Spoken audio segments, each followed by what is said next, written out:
오늘의 말씀은 이제 제사장의 가족의 자세다라는 제목입니다. 제사장, 여러분들의 가족이 다 있잖아요. 여러분들의 가족, 뭐 혼자 있는 분도 있겠습니다만 가족이 있어요. 믿음의 식구들이 있잖아요. 다 같이 하나님께 모여서 이렇게 이제 5월 달부터는 이제 우리 교회가 이제는 돌아가면서 식당을 할 수가 있겠어요. 다른 교회들은 지금 다 교회에서 돌아가면서 이렇게 교대로 10명씩 교대로 식사들을 하고 있답니다. 우리도 이제 5월 달부터는 해야 될 것 같아요. 자꾸 이제 주일날 어디 사목으로 다니는 거 이게 참 안 좋아요. 그리고 이제 좀 배웁시다, 여러분. 좀 배웁시다. 아멘. 찬송을 인도하는 인도자는 찬송가에 있는 D 마이너, E 마이너, C 마이너, 4분의 4박자, 4분의 3박자, 4분의 2박자. 내가 뭐 성가대 지휘자 출신이니까 여러분들에게 말씀드릴게요. 인도자는 될 수 있으면 저음으로 부리면 안 돼. 그러면 다른 성도들이 따라하지도 못하고 그 소리를 인도자만큼 크지 못해야 되니까 저음으로밖에 못. 그러면 영적으로 가라앉는 거야. 까무러진다. 까무러진다. 그래서 여러분 그 장조마다 특징인 음의 소리는 제음을 내야 된다. 그래서 찬송가가 왜 하나님께 올려드리는 찬송가, 복음성가는 서로 우리 성도들끼리 수평적으로 은혜를 나누는 복음성가, 찬송가는 살아계신 하나님께 올려드리는 하나님의 곡조 붙은 우리의 간절한 기도문. 할렐루야! 아멘. 그리고 이제 하나님 앞에 우리가 서는 이 사회자, 인도자는 복장이 하나님 앞에 거룩하고 경건해야 돼. 우리 임비나 목사는 가죽 코트인데 오늘만 봐드리는 거예요. 다음부터는 절대 안 돼. 목사님들은 특히 우리 장로교는 예의, 하나님께 예의, 하나님께 지켜드리는 모든 자세, 이게 아주 똑바로 해야 되는 거예요. 바르게 올려드려야 돼. 하나님 앞에 나오는데 세례받지 일찍 끌고 집에 어디 나들이 갈 때 입던 옷들 막 이렇게 입고 나와서 주님 내가 여기 있사오니 이러면 안 되는 거예요. 하나님 앞에는 아주 우리가 어떻게 해야 된다? 경건하고, 두 번째는 어떻게 해야 된다? 거룩하고 구별된. 저 보세요. 앞을 보세요. 저라고 무슨 옷이 없겠어요? 요새는 또 막 이제 봄이 되니까 이제 옷장도 정리해야 되는데 콤비를 누가 사준 사람도 있어. 우리 이신의 목사가 콤비를 저를 2개나 사줬어요. 새 거를. 그러니까 이 콤비가 제가 또 산 콤비하고 막 이렇게 있으니까 옷장이 꽉 차는 거예요. 와이사스가 와이사스도 많아요. 이제 안 입는 건 버려야 돼. 근데 저는 죄송합니다.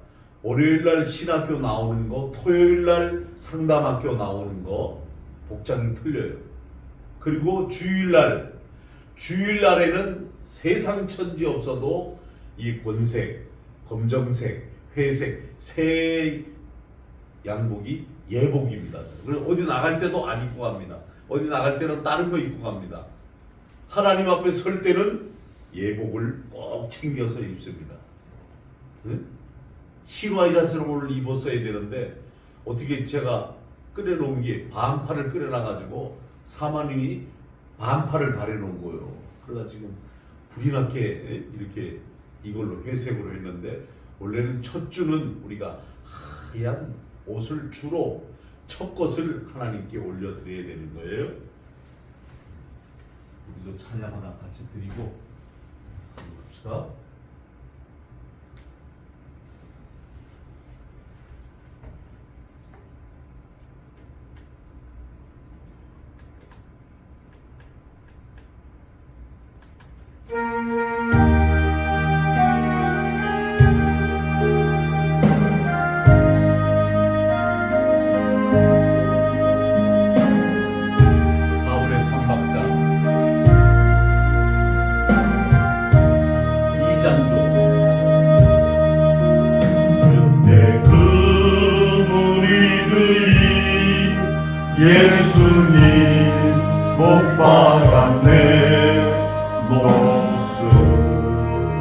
세계의 그 못으로 만지 소리 내 맘에 울리며 피 흘려내 그 피로 내 죄시 섰네 주여 저 그대 죄를 용서하여 주소서 주님 눈물로 기도했네 정결한 그 복의 피 나를 위해 흘렸네 그 피로 내 죄시 섰네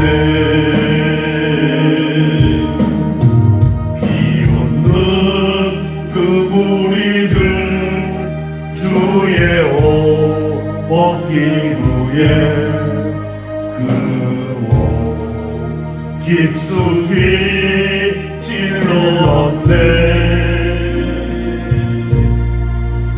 기중한 그 복의 피 나를 위해 흘렸네 그 피로 내 죄시 섰네 주여 나의 영혼을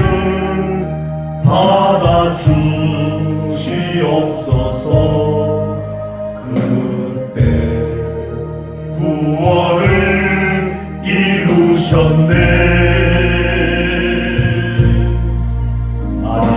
마지막 피 한 방울 나를 위해 흘렸네 그 피로 내 죄시 섰네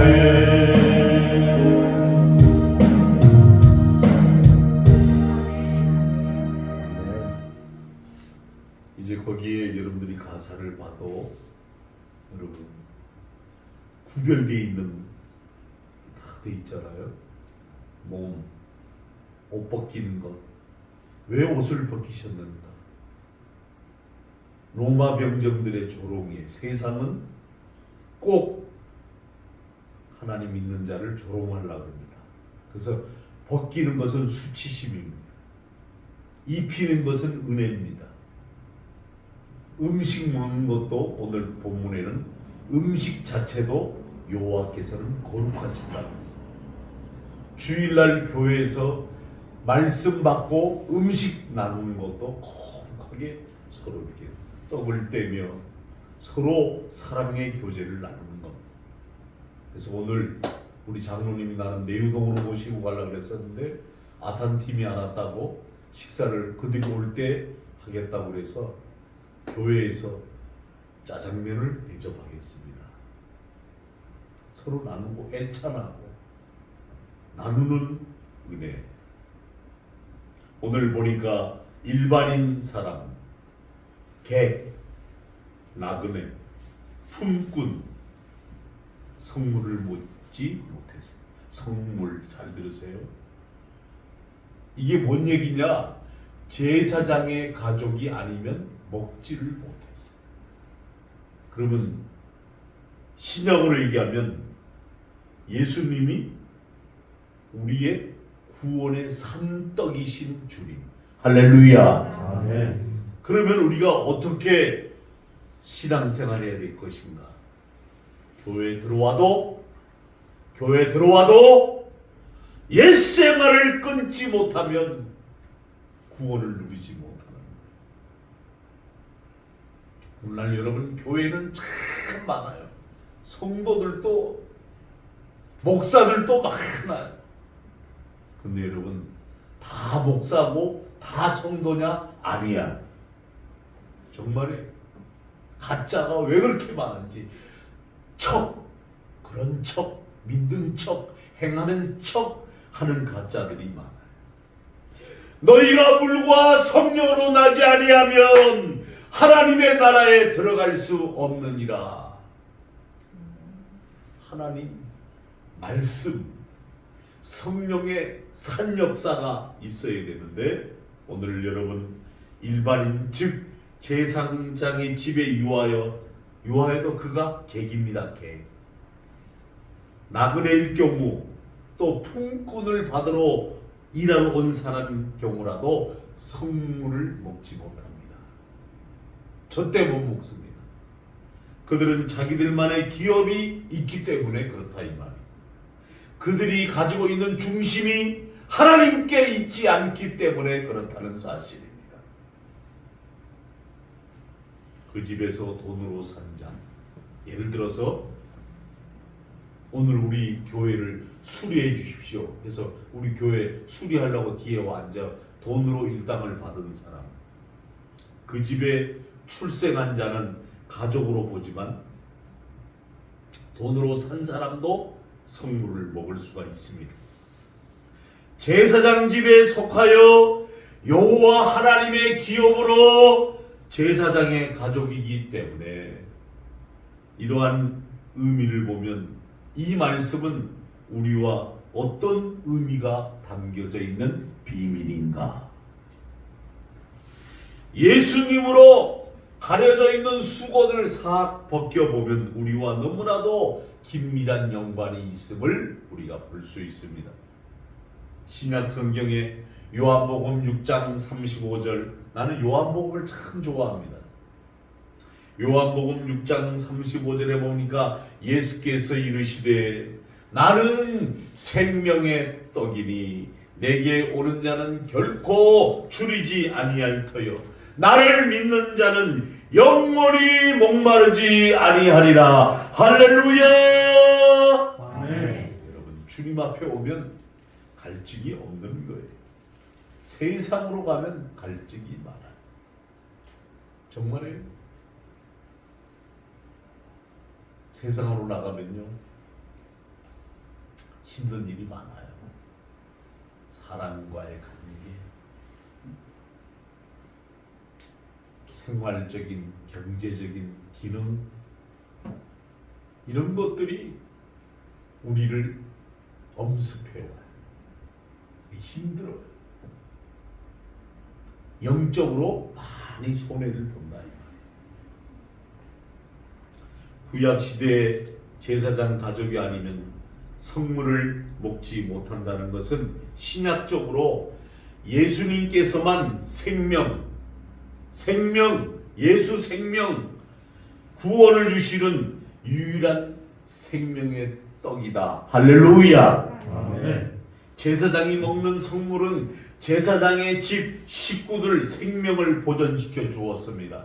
이는 곧 하나님을 섬기는 성도가 먹고 생명을 보존하는 생명의 떡과 연결이 됩니다.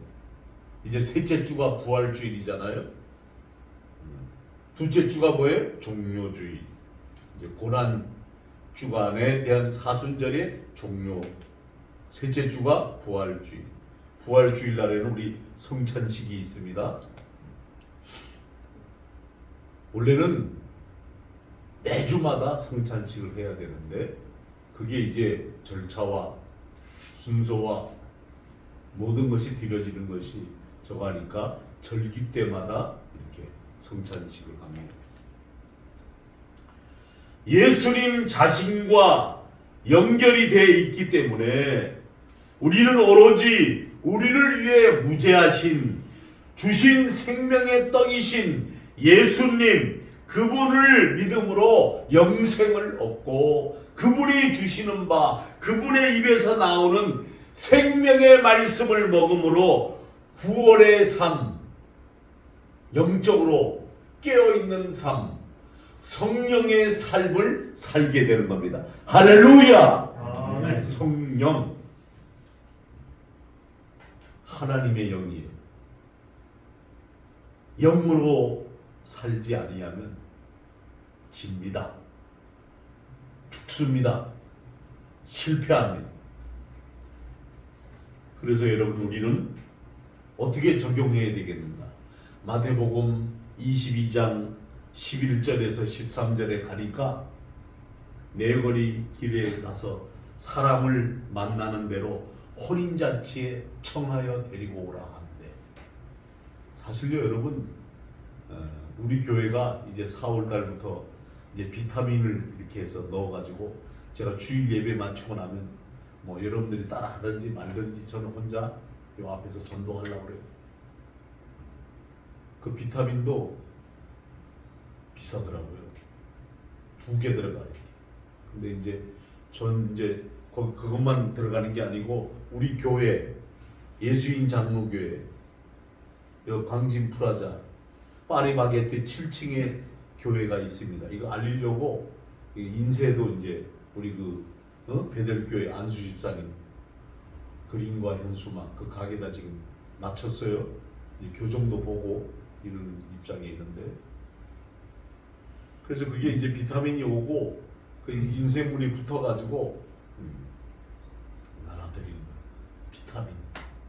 이 코로나 시대에 비타민을 먹어야 바이러스를 면역을 이길 수 있다고 하니까 남이 안 주는 걸 획기적인 것을 줘야지. 뭔가 이 교회는 뭔가 틀리구나, 이 교회는 뭔가 있나 보구나 라고 하는 것을 우리가 정중하게, 안 받으면 말고, 드리는데 안 받는 사람이 있어요. 악한 영들, 귀신들, 억눌려 있는 자들, 종교가 틀리다고 해서 업신여기는 자들, 갇혀 있는 자들 절대 여러분 안 받습니다. 안 받는 거 여러분 서운해하지 마세요. 정중히 드렸는데 받아가는 사람이 있어요.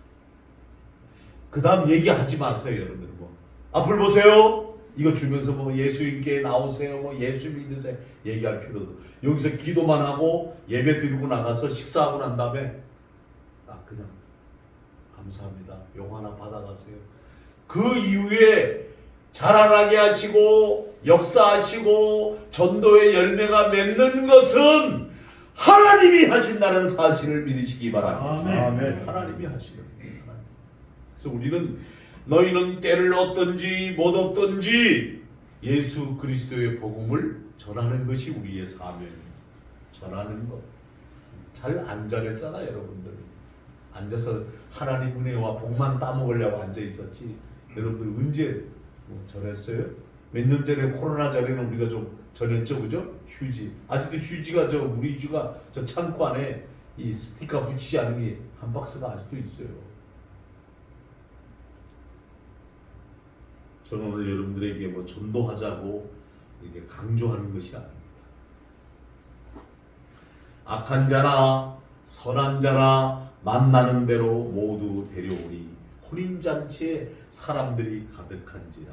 임금이 손님들을 보러고 들어올새 거기서 예복을 입지 않은 한 사람을 보고 이르되, 친구여 어찌하여 예복을 입지 않고 여기 들어왔느냐 하니, 그가 아무 말도 못하거늘 임금이 사람들에게 말해서 그 손발을 묶어 바깥 어두운 데 내던지라.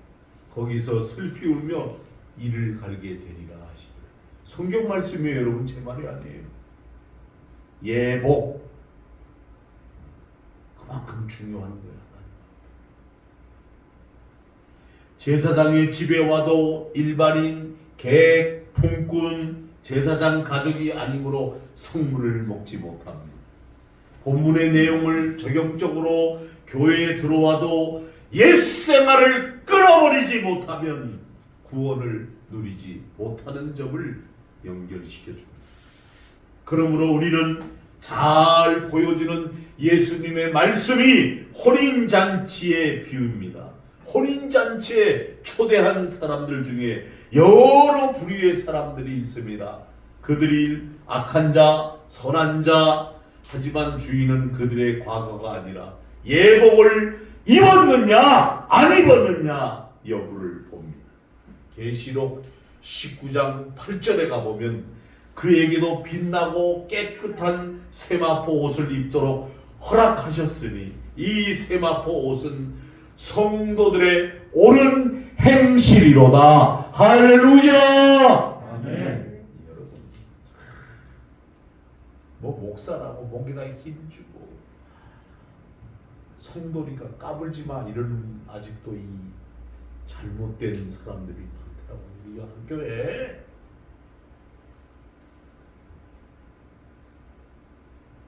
성령 체험도 없어. 그러니까 영혼이 정말 이 영혼이 귀한 영혼이다. 아, 이분이 정말 하나님의 종으로 잘 훈련받기를 원한다. 여러분요, 영혼을 정말 사랑하고 안타까워해야 되는 거예요. 목사면 그래야 된다고라는 말. 나는 그렇게 배워왔어. 내 스승들이 그렇게 가르쳤어. 난 그래서 그게 아니면 죽는 줄 알아. 여러분들은 어떻게 생각하는지 몰라요. 저는 그래, 제 신앙만. 그래서 우리의 목사나 성도의 행실이 올바라야 해.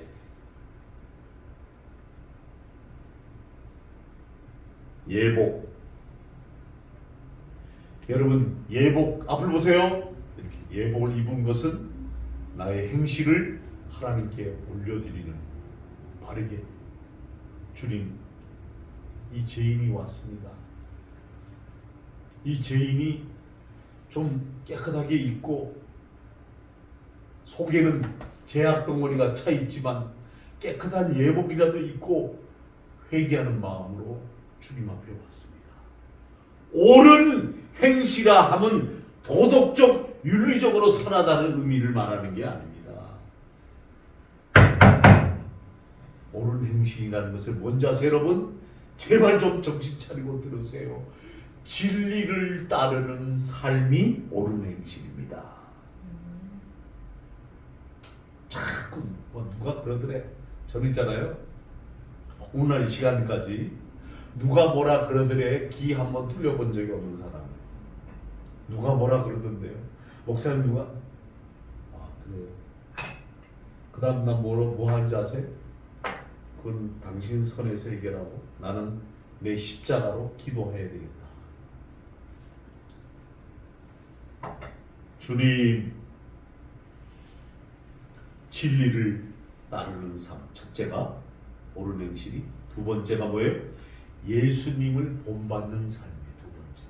예수님을 본받는. 예수님이 어떤 정신이었어요? 십자가의 정신이었어요. 그럼 뭐예요? 십자가가 뭐예요? 영혼을 구원시키는, 영혼을 사랑하는. 세 번째는 뭡니까? 우리의 희생과 헌신을 드리는 삶이 바로 옳은 행실입니다. 이러한 삶이 있어야 구원에 이릅니다. 천국에 들어갑니다. 교회에 들어와도 옛생활을 하는 자들, 예수님으로 말미암아 생명의 양식을 먹고 영생하지 못하기 때문에 그래요. 안타까워요. 그들은 주님의 쓴 잔을 내게 맛보았고 주님의 찢긴 그 떡을 맛보았다고 하지만 거짓말로, 이선적으로, 형식적으로 맛본 것밖에 없어요. 그것을 주의 잔과 떡을 기껏 자기 죄를 먹고 마시는 일만 했던 것뿐이에요. 그러므로 구원받은 자는 어떠한 사람인가? 구원의 확신과 구원의 감격이 있기 때문에 주님 감사합니다. 주님 너무너무 기쁩니다. 주님, 저분은 나보다 100배 나은 사람입니다. 1000배 나은 사람입니다. 나는 저 사람만 못합니다. 그런데도 주님이 나를 사랑해 주시니 내 이 몸둘 바를 모르겠습니다 하고 다른 영혼을 기이 여길 줄 알아요. 이게 신앙의 실천입니다. 오늘날 한국 기독교가 130년이 되었는데도 발에 밟히는 이유는 올바른 성도의 행실이 없기 때문에 그렇습니다. 전부 배불리하고 자기 먹을 거 자기 교회 키우고 목사가 자기 사례비만 많이 챙기려고 그러고 성교도 안 하고 구제도 안 하고 오직 그리고서는 오직 예수래. 아멘. 하나님은 안 속습니다. 두 번째, 출가한 딸 먹지 못합니다. 제사장 가족 중에 그 나오잖아요. 12절에서 13절. 에? 제사장 가문 중에 일반인에게 출가한 딸 성물을 못 차립니다. 절대 못 먹습니다. 그럼 이게 뭔 얘기입니까? 아니 목사님 구약 시대 때 그랬는데 지금 이 뭔 얘기입니까? 신약에 오면 예수님은 잘 들으세요 여러분. 예수님은 세상을 사랑하지 않으셨다. 다시 말하면 출가한 딸이 예수 믿지 않는 가정으로 갔어. 그런 일들이 많았어요. 하나님과 상관이 없는 가정에 돈 보고 간 거예요. 돈 보고 먹고 살려고. 여러분 세상으로 향한 성도는 구원을 못 받는다 이런 말씀이에요. 제사장의 가문이 여러분 식구와 결혼하지 않고 일반인 다른 지파 다른 가문으로 출가하는 경우에는 제사장 집안 식구들에게 주어진 성물을 절대 못 먹습니다. 반면 그녀가 이혼을 당하여서 아버지의 집으로 돌아오거나 남편이 죽어서 자식이 없을 경우에 아버지의 집에 왔다면 성물을 먹을 수가 있습니다. 우선 일반인에게 출가한 경우는 그녀는 더 이상 제사장의 가문이 아니다. 하나님을 믿는 백성이 주님이 뭐라고 했어요? 멍에를 맬 때 믿는 자와 함께하지 믿지 않는 자와 멍에를 매지 말라. 그렇습니다. 신약에 오니까 요한복음 18장 36절 예수님께서 대답하시되 잘 들어요. 내 나라는 이 세상에 속한 것이 아니라 만일 내 나라가 이 세상에 속한 것이었다라면 내 종들이 싸워 나로 유대인들에게 넘겨지지 않게 하였으리라. 그렇잖아요? 유대인들이 안 된다! 야 막아라! 전부 다 막아! 우리 예수님 못 넘겨줘! 에? 그랬을 거 아니에요? 이제 내 나라는 여기에 속한 것이 아닙니다. 제자들이 그랬어요. 주님, 어느 때에 하나님의 나라가 임하겠습니까? 주님이 대답을 했어요. 여기 있다, 저기 있다 해도 그건 하나님의 나라가 아니다. 하나님의 나라는 너희 속에 있느니라. 할렐루야! 아멘. 우리 성전, 이 조만한 우리 마음의 성전이 거룩해야 되고 하나님의 생명의 말씀으로 영적인 예수님의 말씀을 먹음으로 이 속이 평안하고 기쁘고 확신이 있고 감사가 넘치고 찬송도 열심히 하고 기도도 간절해지고 하나님의 은혜를 사모하고 이러한 은혜가 영적으로 성령으로 막 들어왔다 나갔다 넘나들 때마다 내 속사람이 하나님의 나라로 접하는 거예요.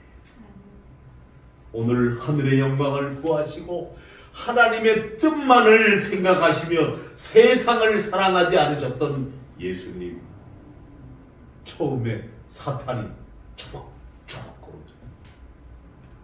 이 돌을 떡덩이가 되게 해봐라.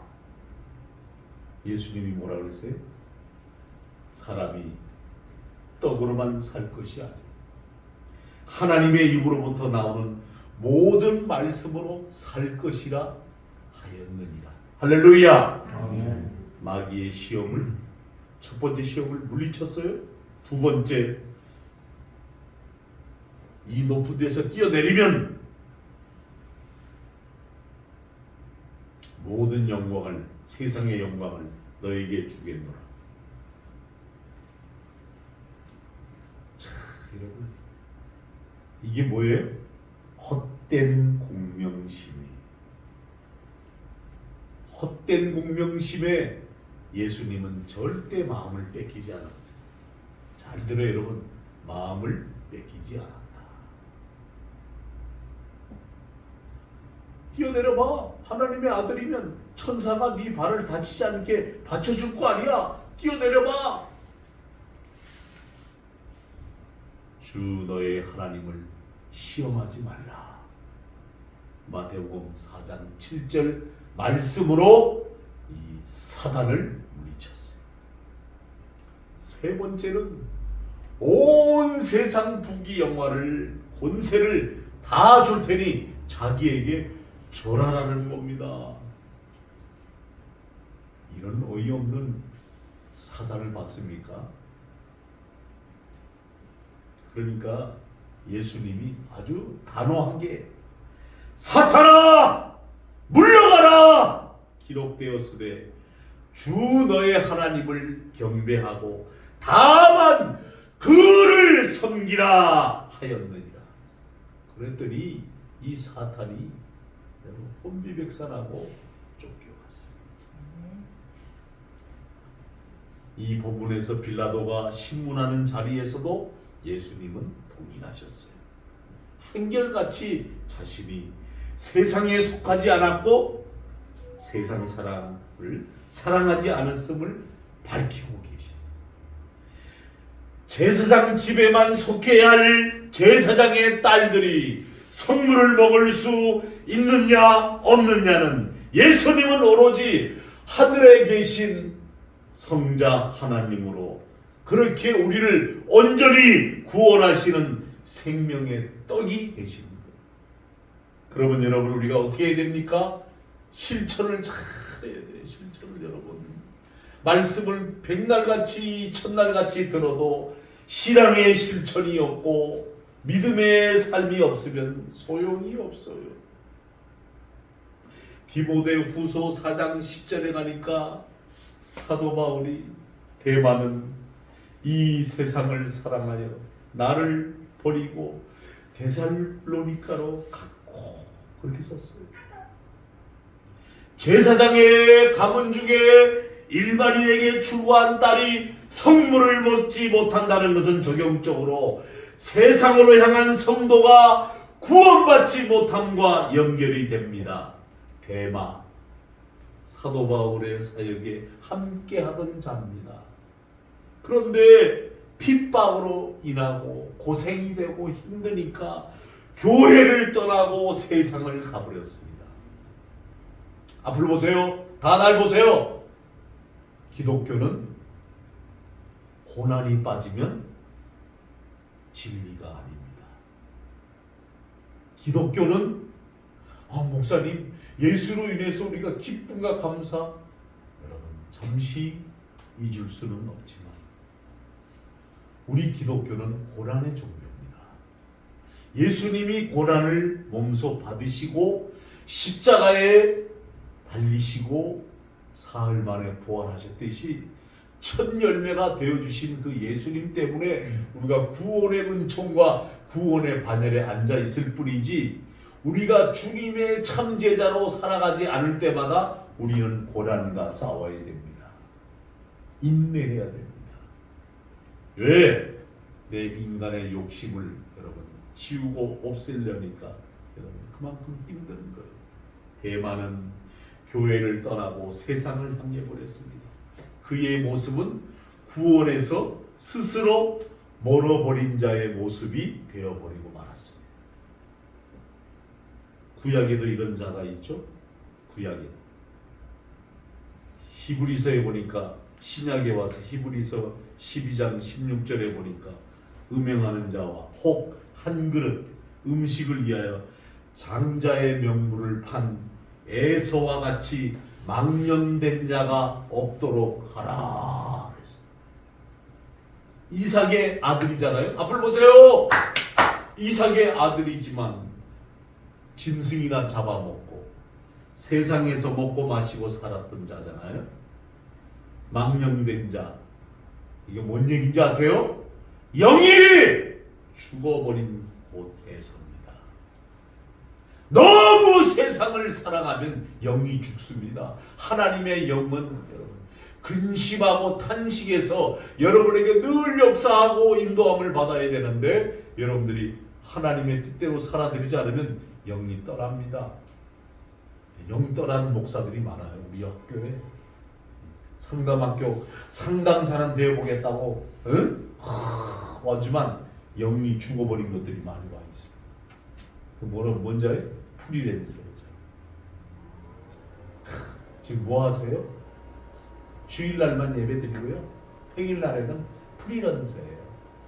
프리랜서가 뭐예요? 회장님이? 돈 번다는 거 아니에요? 돈 번. 세상 쪽으로.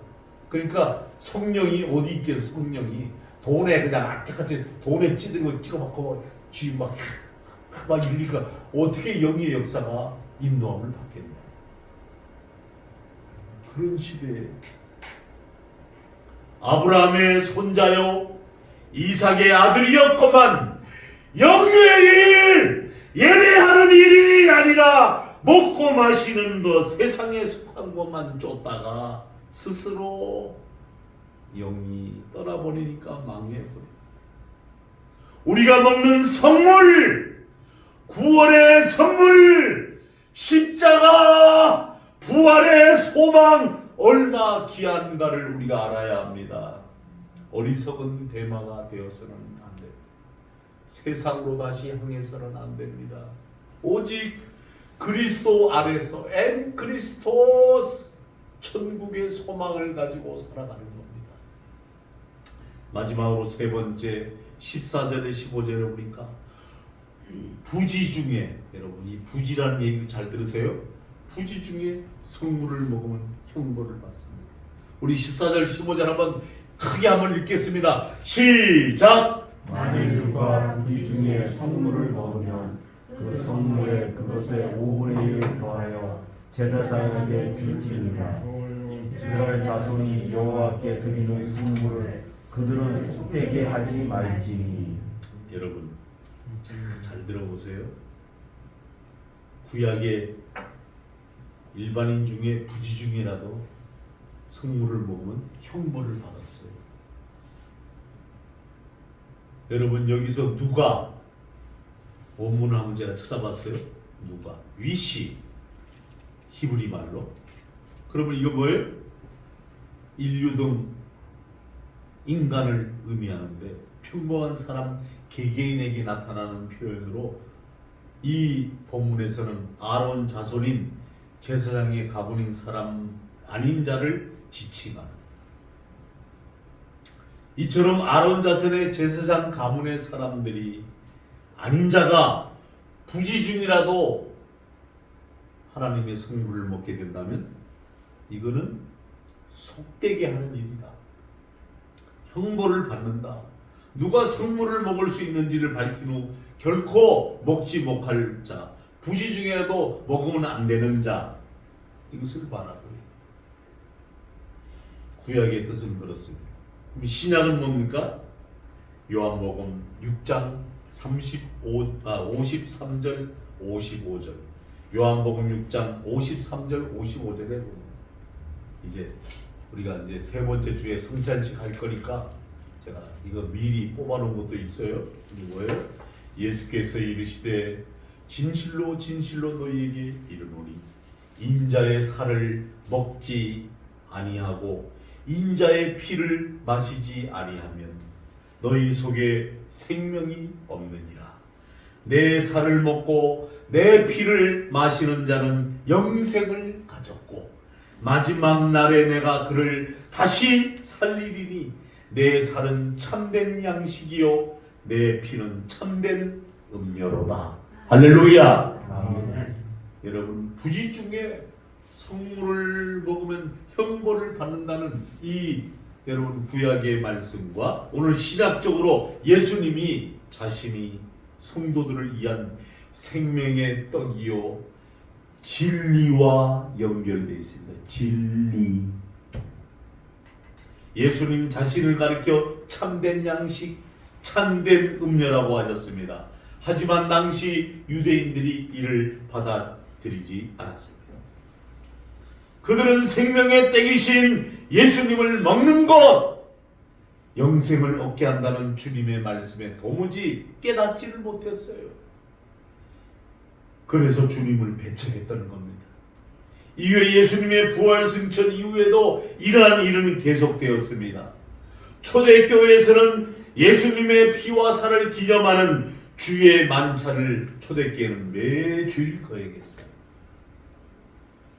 그러자 이를 가리켜 로마 제국, 그때 당시 로마로 가는 길이 아니면 세계 어디도 못 간다라는 거죠.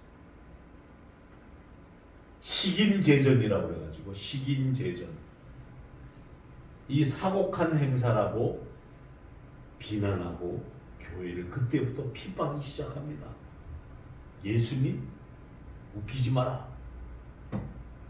이러면서 하나님 믿는 하나님의 백성들을 살육하고 감옥에 가두고 고문하고, 예수님 당시에 모든 사람들이 이 진리를 깨닫지 못해서 예수님을 떠나가지고 멸망을 당했지만 사도들만은 이를 믿음으로 받았습니다. 사도들.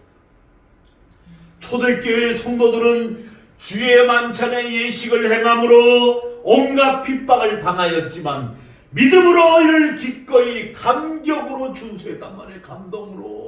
우리가 찬양을 부르면 감동이 오고 감격이 되고 눈물이 나고 하나님 나는 죄인입니다 하고 통에 차복하듯이 우리의 마음속에 그러한 감정을 불러주시는 성령 하나님의 영이 우리를 인도하시기 때문에 생명의 떡이신 예수님을 말미암아 영생을 얻게 된 거예요. 영생. 죽을 때까지 하나님의 은혜를 누리고 살아갑니다. 죽어서도 예수님이 잠자는 자여 일어나라. 그러면 형상으로 다 일어난다는 것이에요. 이게 영생이에요. 이걸 믿습니까? 이 시대도 그렇습니다. 이것을 믿음으로 받는 자들, 성도들, 그들에게 예수님은 영생을 주십니다. 마지막으로 이 말씀을 적용해야 되겠습니다. 고린도전서 11장 27절에서 29절에 합니다. 그러므로 누구든지 주의 떡이나 잔을 합당하지 않게 먹고 마시는 자는 주님의 몸과 피에 대하여 죄를 짓는 것이니라.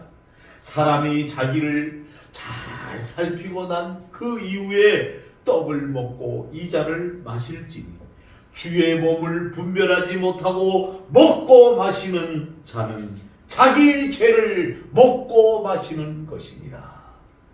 일반인 부지 중이라도 성물을 먹으면 형벌을 받는다는 본문의 내용은 적용적으로 자기를 분변치 않고 주의 몸과 피를 먹고 마시는 자는 죄를 먹고 마신다는 주의 만찬 참례의 규례와 연결이 됩니다. 과거 시내산에서 하나님과 이스라엘 백성들이 언약을 맺을 때 필수적인 요소가 뭐였냐면 피 흘림이었습니다. 출애굽기 24장 8절에 나오는 사건입니다. 당시 하나님과 더불어 언약을 맺는 이스라엘은 우선 그 앞에 생명의 스스로 성결하게 하는 생명의 피, 이걸로 언약을 했습니다. 자, 잘 들으세요. 주의 만찬은 교회와 그리스도의 언약입니다. 아주 거룩한 예식입니다. 그래서 여러분 흰천을 왜 까는지 아세요? 흰천을 왜 덮는지 아세요? 여러분 성찬식 때 주님이 그 피로 말미암아 우리가 하얗게 죄가 희게 되어 있다. 할렐루야. 아멘. 아주 흰 양털처럼 희게 되어 있다. 그래서 여러분 포도주, 예수님 피와 같은, 그 다음에 떡, 예수님의 몸, 그 찢기신 몸을 우리가 기억하는 것입니다. 그리스도 앞에 언약을 하는 겁니다. 나는 신부입니다. 주님, 나를 받아 주시옵소서. 여러분들 다 결혼해 보셨잖아. 우리 예린이만 빼고. 그러면 어떻게 해야 돼? 신랑이나 신부는 자기 신부한테 잘 보이려고 신랑은 어떻게 해요? 뭐 옷도 좋은 거 입고 나비 넥타이를 매거나 뭐 아주 멋있게 그냥 누굴 기다립니까? 신부 기다리잖아요.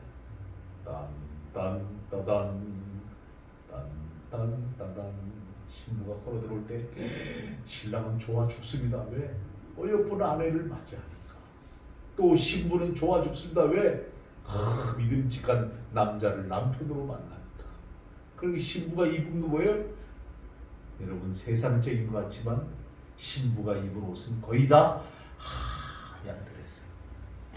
검은 드레스를 입고 나타나는 신부 맞습니까? 없어요.